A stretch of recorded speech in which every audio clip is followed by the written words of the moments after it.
Et je reçois pour l'entretien Olivier Soula, directeur général d'Adosia. Bonjour Olivier.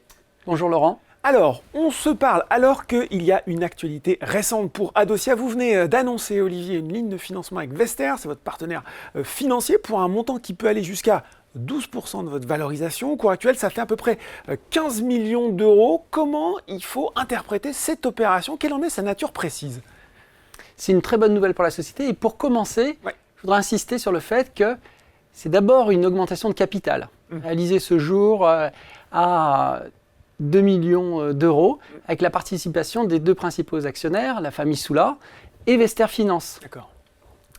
Ces 2 millions d'euros sont partagés, donc, comme je disais, 1 million d'euros, Gérard Soula, cofondateur, président, un membre de la direction et moi-même, et 1 million d'euros de Vester Finance. D'accord. C'est avec ce même Vester Finance que nous signons une ligne de financement en fonds propres, dite PACEO, pour consolider notre trésorerie.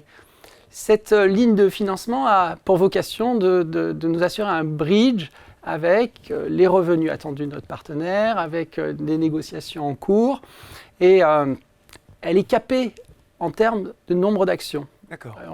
On signe pour 1,7 million d'actions qui pourront être converties en tant que de besoin sous le contrôle du management d'Adosia. Donc vous pouvez maîtriser un petit peu la dilution, c'est ce que je comprends quand je vous écoute, Olivier, c'est ça? La dilution est définie au maximum à 1,7 million d'actions, soit ces fameux 12% que vous venez de citer. Et nous pouvons évidemment la réduire en fonction de nos financements annexes. Est-ce que c'est, parce que là, quand on entend parler de ligne de financement, on pense souvent au CAPSA. Est-ce que c'est de même nature ou est-ce que c'est un petit peu différent, qu'on soit précis sur la façon dont ça fonctionne? C'est très différent. Ça n'a même, on pourrait dire, rien à voir, puisque les OCAPSA, c'est des lignes obligataires. Ici, on parle d'une ligne de financement en fonds propres. Et donc, l'OCAPSA, c'est un engagement sur un montant. En conséquence, il n'y a pas d'engagement sur le nombre d'actions émises. Ici, on l'a dit, c'est un engagement sur un nombre de bons de souscription convertis pour une action, c'est-à-dire 1,7 million d'actions au maximum. Donc, la dilution ne peut pas être supérieure à 12%. Et comme je viens de le dire, nous avons le contrôle de cette conversion et nous pouvons l'arrêter à tout moment. Et du coup, c'est vraiment une ligne de financement backup. Donc ligne de financement backup, parce que cette question du financement, bien sûr, on se la pose, parce qu'on s'était vu en octobre dernier, on avait bien sûr parlé de cet accord d'exclusivité au profit de Sanofi sur M1 Pram, 10 millions d'euros pour un droit exclusif de négociation d'un partenariat mondial sur le produit. Je ne vous fais pas l'histoire, vous la connaissez mieux que moi. Vous espériez une conclusion de cet accord d'ici la fin 2023, on est en mars, ça prend 2024, ça prend plus de temps que prévu et tout le monde se demande pourquoi certains actionnaires, il faut le dire, s'inquiètent même que l'accord puisse ne pas se faire. Alors, où est-ce que vous en êtes? Est-ce que vous avez un horizon à fournir aux investisseurs? C'est la question du moment, vous vous en doutez. Bien sûr, c'est notre priorité aussi. Et c'est notre principale activité, c'est ça sera notre première échéance pour la société. Donc, on travaille activement à ce projet d'établissement d'une collaboration avec Sanofi. Malheureusement, je ne peux pas vous donner de calendrier. Et je peux dire que c'est prévu. Les discussions se poursuivent. Les discussions sont actives et nous comptons bien finaliser d'ici les prochains mois. D'ici les prochains mois, question aussi j'avais envie de vous poser. On a assisté avec un petit peu quelquefois de surprise à l'énorme succès des GLP-1 aux États-Unis sur toute l'année dernière avec des noms de grands laboratoires, Lilly, Novo Nordisk. Et on se rend compte aujourd'hui que des diabétiques de type 1 aux États-Unis peuvent avoir recours à ces traitements pour se soigner, pour certains avec des résultats positifs. C'est pour le moment pas autorisé, ce qu'on appelle off-label aux États-Unis par la FDA. La question qu'on se pose tous, est-ce que finalement la FDA pourrait autoriser ce type de traitement pour les diabétiques de type 1, qui est la population visée par M1 Pram? Et est-ce que là, ça ne ferait pas une sacrée concurrence à votre produit? La réponse est clairement non. Comme vous l'avez dit, ces produits ne sont pas approuvés et ils ne le seront pas. Pourquoi? Parce qu'ils n'ont pas été étudiés chez les diabétiques de type 1, ni par Novo, ni par Lilly. et les nouvelles générations développées par Novo et Lilly ne sont pas testées à nouveau sur les types 1. Comme vous le savez, ils sont testés sur les types 2, sur la population générale qui souffre d'obésité. Donc, ces produits ne sont pas approuvés et ils ne le seront pas pour de nombreuses années.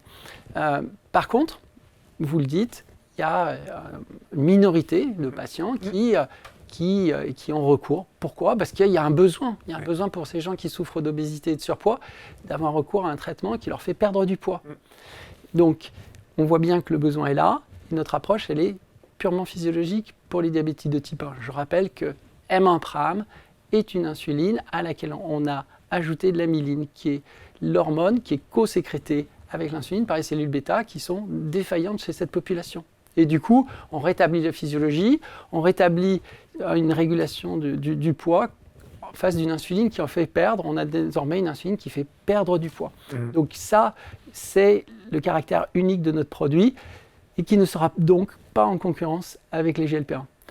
Vous auriez pu me poser la question... Sur les diabétiques de type 2 ? Bah oui, j'allais vous la poser. Évidemment. Oui. Et pour les diabétiques de type 2, là aussi, nous ne sommes pas en concurrence.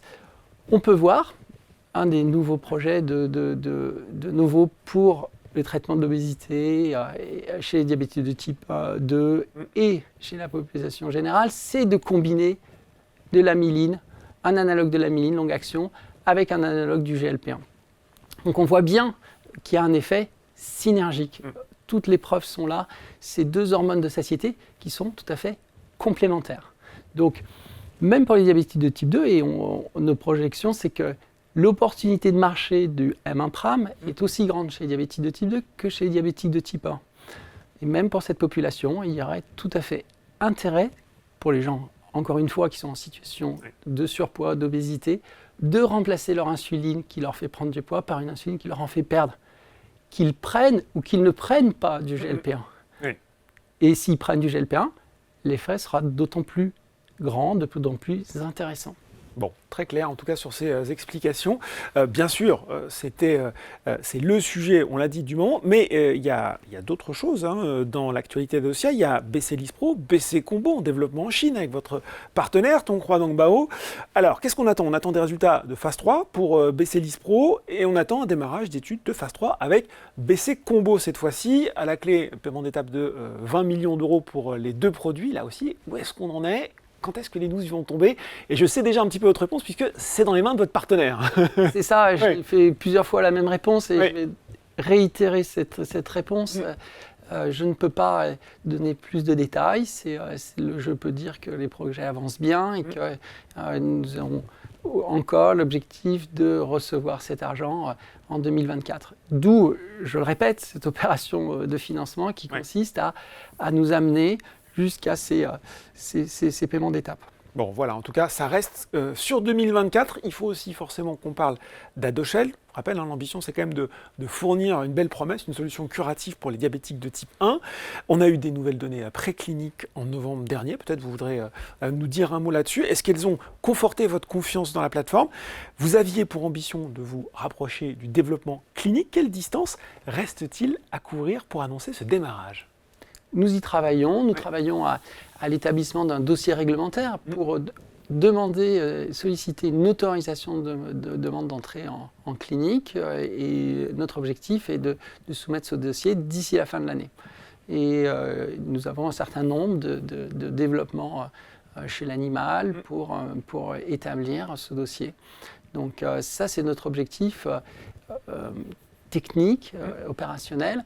Et il y a aussi un objectif business, comme je l'ai dit, qui est de trouver un partenaire dans l'année sur ce projet très ambitieux qui a de bonnes chances d'être licencié avec des résultats sur animal. Bon, il va s'en passer des choses en 2024, Olivier Soulin. On va terminer, vous l'avez déjà dit, mais on va être vraiment très clair. Vous aviez fin décembre 13 millions d'euros trésorerie, il y avait une consommation de 3,8 millions d'euros au quatrième trimestre. Vous avez donc ces réserves en fonds propres qui sont renforcées avec Vester. Quand je vous écoute, ça va suffire pour faire le joint avec peut-être cet accord qui va se conclure avec Sanofi dans les mois qui viennent et ces paiements d'étape qui sont attendus de votre partenaire chinois. C'est ça l'ambition, clairement. Vous avez très bien résumé la situation et je veux réitérer l'esprit de cette opération, mais on l'a bien compris, c'est un financement de bridging avec notre principal actionnaire, après nous la famille Soula, Vester Finance, ce qui fait que Vester Finance est parfaitement aligné avec les intérêts de tous les actionnaires.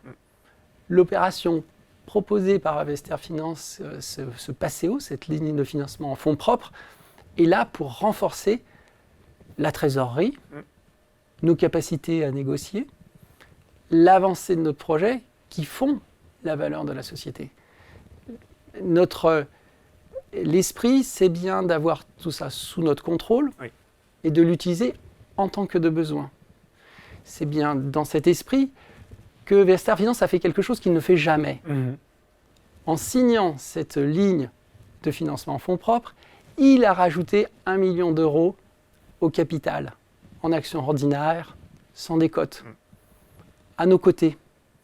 Ça dit bien pour Vester, qui accepte avec ce financement un lock-up jusqu'à la fin juin, que confiance, on peut le dire. La confiance, le projet de faire monter le cours, le projet de rendre la société plus forte, d'être un actionnaire significatif et qui pense comme nous.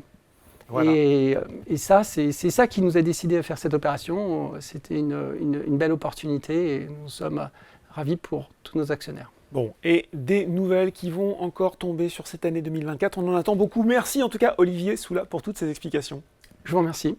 Le journal des biotech, c'est fini pour aujourd'hui, mais on se retrouve très bientôt pour un nouveau numéro.